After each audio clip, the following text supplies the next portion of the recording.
Welcome, ladies and gentlemen, to the Shane and Grooms College Pick'em Show. We're here to bring you the Week 3 College Pick'ems for the 2014 season. Again, we're located on the set of Unlimited Sports. Want to send a special thank you to one of our great employees, Ryan Zontek, for filming this show for you guys. Shane, before we get started, can you tell me a little bit about your Heisman hopefuls, how they did last week, and how you think they're going to do going forward? Well, I still got Todd Gurley at number 1. They were off last week, Georgia was, and they got a big game this week against South Carolina. I still think Mike Boa is going to get Todd Gurley involved as much as he can, because I think Todd Gurley is the best running back in the nation, maybe the best player in the nation. I still got him at number 1, and then I got Texas A&M's quarterback Kenny Hill at number 2. Last week he did play a Lamar team that wasn't very good, but he still performed, and he played against the team he was playing that week, how good they were. But then I got Jameis Winston at 3. He hasn't really performed like everybody thought he has, but I think he'll continue to get better as the season goes on. He'll be there at the end of the year too. Yes, I got Todd Gurley as my number 1. He didn't have a chance to play last week, but he's going to have a great chance to show how good a player he is and to confirm how good he is this weekend against South Carolina. Big rivalry game going on the road. If he has a monster game, then I see him kind of separating himself against the other guys. The Kenny Hill guy also had a very good game.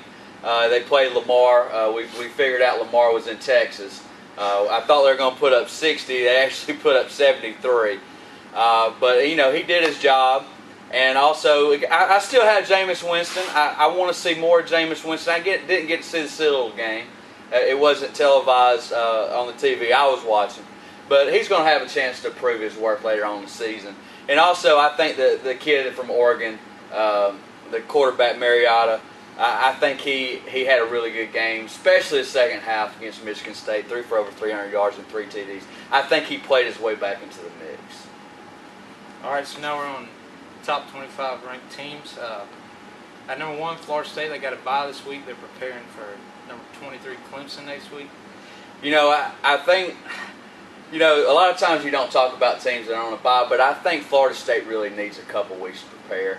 I think they handle Clemson next week. I know we'll talk about it more next week. I think they beat Clemson, but I think they see a few things that they need to shore up, especially on the defensive side of the ball. So I think this is a good time for Florida State having a bye, especially this game being on a Thursday night. So it's a short week. I think this bye comes at a great time for them. I do too. I don't think Florida State's really played like everybody expected them to. Their defense hasn't been as strong, and Winston's trying to get that chemistry with those new wide receivers he's got since all his went to the NFL. I think they'll be fine, though, against Clemson. But now we're moving on to number 2nd ranked Oregon. They'll be hosting Wyoming. Oregon, I think they killed Wyoming. I think they're playing with a lot of confidence right now. I think last week's win was a really big win. You know, the thing about it was I picked Oregon. I know you picked Michigan State. I don't mean to throw that in your face, but, you know, Oregon plays really, really well at home. You're just not going to go into Oregon's house and beat them. They've only lost 2 games out of the last 38 home games, or actually 37 home games. So that game didn't surprise me. I think they come out and destroy Wyoming. So I think Oregon rolls here. Yeah, I think they handled them pretty easily. It was a big win for them Oregon fans last week. Usually Oregon don't show up in big games, but last week they came to, I think they were down 11 at one point in the 3rd quarter, and ended up winning the game by 19. 30-point swing right there. They played good, and Mariota played good, had that offense clicking in the second half, and I think he does that this week, and I think they easily win by 35. Now number 3rd ranked Alabama. They'll be hosting Southern Miss. Ooh, it's a 47.5-point spread. I definitely think Alabama wins this game. I think they win convincingly. I don't think they cover this spread, actually. Alabama doesn't necessarily run the score up on anybody. They're not really, their offense isn't built that way. I think the more interesting thing about Alabama as we continue to watch them is see how their quarterback situation plays out. They played both quarterbacks last week pretty much equal time. I actually thought the Sims kid statistically played a little bit better in Coker. So he might be solidifying his starting position. I think they continue to play a little bit more in this game, both of them, and they're still trying to figure it out. But it seems like Sims is starting to solidify things. Yeah, I think so too. I think he looked more in sync with the offense than Coker did. Maybe because he played more the first game, but he really impressed me more than Coker did. I didn't see him. I mean, they killed whoever they played. Yeah, they beat pretty handily. I think it was at Florida Atlantic. Yeah, they handled them with ease. So I mean, you can't really judge nothing off of Florida Atlantic's defense. No offense, but I still think they got to figure that out between Sims and Coker. But I think they win this game easily this week by 42. Now, number 4th ranked Oklahoma. They'll be hosting Tennessee. Man, this is a 20.5 point spread. I think Oklahoma wins this game, but I think Tennessee makes this a pretty close game. I really do. I think Bob Stoops is gonna eat his words a little bit about the SEC. He keeps talking a lot of trash about the SEC, and granted they beat Alabama in the bowl game, so he has a little momentum going behind that. But I think Tennessee has a great opportunity to come into their house this week and show them what SEC football is all about. I think Tennessee makes this a pretty close game. I think Oklahoma pulls away in the 4th, but I think it's going to be a little closer than a 20.5 point spread. I do too. I think Tennessee just doesn't have the depth that Oklahoma has, and I think that will be the difference in the 4th quarter. And I think Bob Stoops, I mean, he's playing Tennessee. He beat Alabama. He's going to want to win this game more than any on the schedule just because it's from the SEC. But I think Oklahoma wins this game by 17. You know, one thing I want to make a little plug for Tennessee. You know, a lot of teams don't go out and play anybody that out of conference that's very good. I've noticed Tennessee over the last few years have really gone out and played some really, really good competition. They went out to Oregon and played them. Now they're going out to Oklahoma and playing them. I mean, that's considering they play an SEC schedule, going out and playing guys like that. That tells me a lot about their program. It does. Now, number 5th ranked Auburn. They have a bye. They'll be playing at Kansas State next week. Yes, and I think this is a great bye week for Auburn also. Defensively, they really have to shore up some places, especially inside of the inside running game has really exposed Auburn's defense. I think the defensive tackles have really got to start playing better. I'm not exactly sure what Carl Lawson's injury status is, but they really need him back in the mix. Offensively, I'm not worried about Auburn, but defensively, I thought they would be a little bit better this year than they have been. So I'm hoping they can use this next week and a half to really shore up some places on the defensive side of the ball. I think Auburn wins this game pretty handily because of Nick Marshall. Kansas State last week, they did not play good. Going into Iowa State, I think they won that game by 4 on the last second touchdown. But Auburn, I think, has more depth than Kansas State, and yes, Kansas State plays great at home, but I think Auburn wins this game pretty handily next week. But now, number 6 ranked Georgia, they'll be playing at number 24th ranked South Carolina. You know what, Shane? I'm going to defer to you on this game. I'm going to let you start because it's your Go Dogs school. So I'm going to let you go first, and then I'm going to piggyback off of you. So I'm going to let you take the floor here. I think Georgia, this is a big game for them this year. They have to prove what people are talking them up to be, a national competitor at the end of the year. If Georgia barely wins this game, I think they're the same Georgia team we've seen the past 10 years. Coming out, winning a big game, barely winning a game, they should win by a lot. South Carolina's defense has not played good the past 2 weeks. I mean, yes, they beat East Carolina, but I think they gave up more than over 400 total yards on offense. And if Georgia has a great offense like everybody talks about, then this game should not even be close. Mark Richt should just run the score up just because of that Spurrier guy that he claims he owns Georgia, and he likes to play us at the beginning of the year because our players are suspended.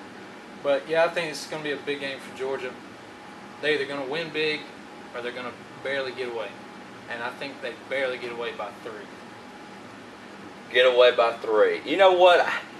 I'm an Auburn fan, but I live in Georgia country. I got a lot of Georgia fans, and I've been talking about this game for the past week. And everyone I talk, I'm so scared of South Carolina. I'm just worried. I don't know if we're going to win. It's South Carolina. I'm tired of hearing all that. You guys are a better team. This is a different Georgia team. You got a better defensive coordinator. You got great running backs. You have 4 5-star running backs in your backfield right now. You will go out and win this game by at least 2 touchdowns. Georgia fans, quit worrying. Don't lose sleep on this game. You're a better team. You're going to go in there and you're going to take care of business. I got Georgia covering this spread, winning by 2 touchdowns. I hope. Go Dogs. I hope. Now number 7th ranked Texas A&M. They'll be hosting Rice.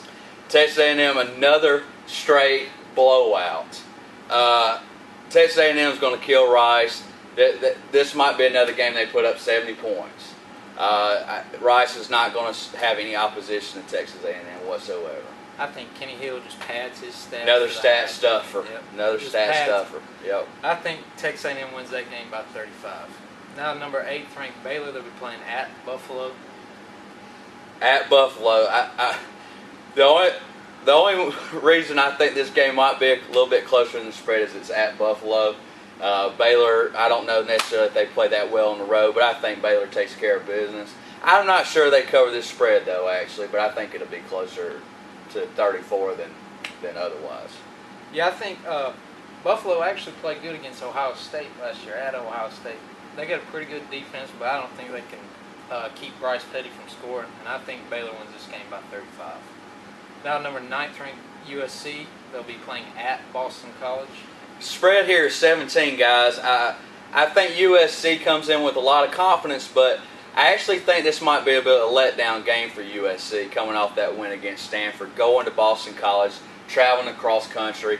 I think this is going to be closer than 17-point spread. I think Boston College covers the spread here. I think USC gets the win, but it's going to be closer than 17. I got it about a 10-point game. I agree. I got it a 7-point game, and I think USC, their defense played good against against Stanford last week, but David Shaw he was punting a lot from the 32, 33-yard line, and USC's offense, they only scored 13 points. Right. So, I mean, that's got to be kind of worried there, too. You know, USC it's a depth issue with them. I mean, their sanctions and scholarship reductions have hurt them as far as their depth. They've got a lot of talent as far as their first 22 players, but if they have an injury here or there could be problems for USC. I think so, too, and I think USC squeaks out by 7. Now, number 10th ranked LSU. They'll be hosting Louisiana Monroe. Wow, it's another spread that's a lot higher than I thought it would be. Louisiana Monroe is not getting any respect. I don't understand this. They go and beat Florida last year. Granted, Florida wasn't very good. And also, they just about beat an NC State team this year. NC State had to have a last-minute touchdown to beat them. I don't understand why they don't get more respect. I definitely think LSU wins this game, but it's going to be closer than 30.5-point spread, in my opinion, Shane. Yeah, I think it'll be closer, but Les Miles he's starting to get that offense clicking. This one, LSU starts to really play good. After about 2nd or 3rd week, Les Miles gets his starters in on offense and defense, and I think they roll through this game with ease and win by 28. Now, number 11th ranked Notre Dame. They'll be hosting Purdue. You know, I owe everybody an apology nationwide right now. I had Michigan beating Notre Dame last week in an upset, and that was a really, really bad prediction. Oh, Shane, I'm sorry, my phone went off. Somebody wants to get the early pick'ems before they watch the show. I can't answer this, guys. Sorry. Back to you. Notre Dame came out and took care of business. I mean, it wasn't even a game. What did they win? 31-0 against in a rivalry game. Notre Dame is better than I thought they were. Michigan's just not very good. So I'm going to say Notre Dame covers the spread of 28 and handles Purdue pretty handily. Yeah, I think Notre Dame wins this game, but I don't think they cover the spread of 28. I think they come out and win by 24. I like Keem Hunt up there in Purdue. He's a Newton high school guy. He's from Covington. A Newton Ram. Mm-hmm. Go Big Blue.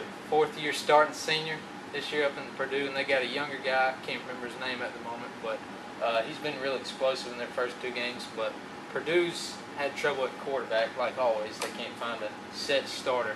But I think, again, Notre Dame wins this game easily by 24.